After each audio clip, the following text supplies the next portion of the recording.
నమస్కారం. నా రాజకీయ చరిత్రలో ఎప్పుడు ఎవరిని తిట్టిన దాఖలు లేవండి.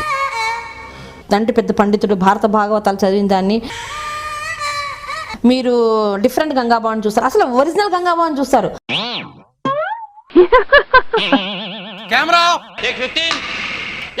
రాజశేఖర రెడ్డి గారు చనిపోయినప్పుడు అమ్మా విజయమ్మ నీ బెడ్రూమ్ కి వచ్చి సోనియా గాంధీ గారు నిన్ను ఓదార్చారు, రాహుల్ గాంధీ నీ బెడ్రూమ్ కి వచ్చి నిన్ను ఓదార్చారు, మన్మోహన్ సింగ్ గారు వచ్చి మిమ్మల్ని ఓదార్చారు, ఏకే ఆంటోనీ వచ్చి మిమ్మల్ని ఓదార్చారు, చిదంబరం గారు వచ్చి నిన్ను ఓదార్చారు. మీకు తెలుసా దేశ విభక్తిని కూడా వాళ్ళు లెక్క చేయకన్నా విజయమ్మ గారు హైదరాబాద్ వచ్చి మీ ఇంటికి వచ్చి మీ గడపకు వచ్చి మీ బెడ్రూమ్ లో మిమ్మల్ని ఓదార్చిన సోనియా గాంధీ గారి మీద ఇన్ని అబద్ధాలు వేస్తే ఆ జీసస్ పైన జీసస్ మిమ్మల్ని విజయమ్మ క్షమించరని నేను చెప్తున్నాను. ఆ కరుణామయిని, ఆ త్యాగమయిని, ఆ క్షమాగుణాన్ని సోనియా అమ్మని మీరు అంటున్నారు, అబద్ధాలు వేస్తున్నారు. జీసస్ యెహోవా నువ్వు క్షమించమని నాకు తెలుసు. ఆ కరుణామయిని అన్నలు ఎవరు బాగుపడరు. ఆ దేవతని సోనియా గాంధీ దేవతను అంటే మీరు క్షమించరు. ఒక మహా ఇల్లాలను కూడా చూడకుండా, ఒక మహానేత భార్యను కూడా చూడకుండా ఆవిడ మీద కూడా ఏకవచనంతో మాట్లాడుతూ ఎంత దిగజారుడుతనంగా ఈరోజు ఎన్ని వందల వేల ఎస్ఎంఎస్ అని ఐరన్ లెగ్ అని నేను అనను. ఐరన్ లెగ్ అని అక్క గంగక్క రోజు ఐరన్ లెగ్ ఉన్నాడు ఒకటే అనటం అండి. గొట్టంది వచ్చి ఏదో రోజా గురించి ఎందుకు చెప్తారండి దరిద్రం అని చెచ్చే ఆమె అసలే ఐరన్ లెగ్. ఆమె వచ్చింది నాకు జగన్ మీద భయం ఉంది. ఆమె కాలు పెట్టిన జగన్కి ఏమైతుందో, నేను పదవికి ఏమైతుందో అని భయం ఉంది. జగన్కి పదవి అటు ఇటు అయితే అది కారణం రోజానే.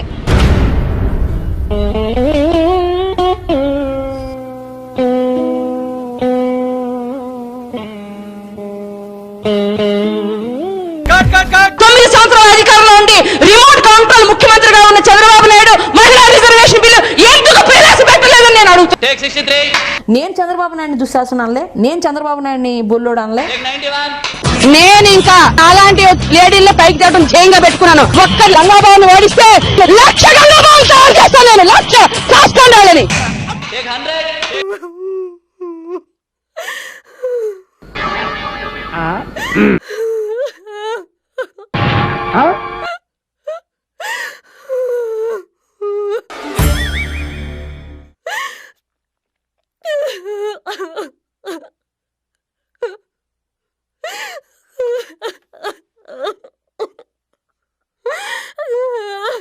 అవసరమైతే ఆమర నిరాహార దీక్ష చేస్తాము. దయచేసి సాక్షి ఛానల్ ని ఎవరు చూడొద్దండి.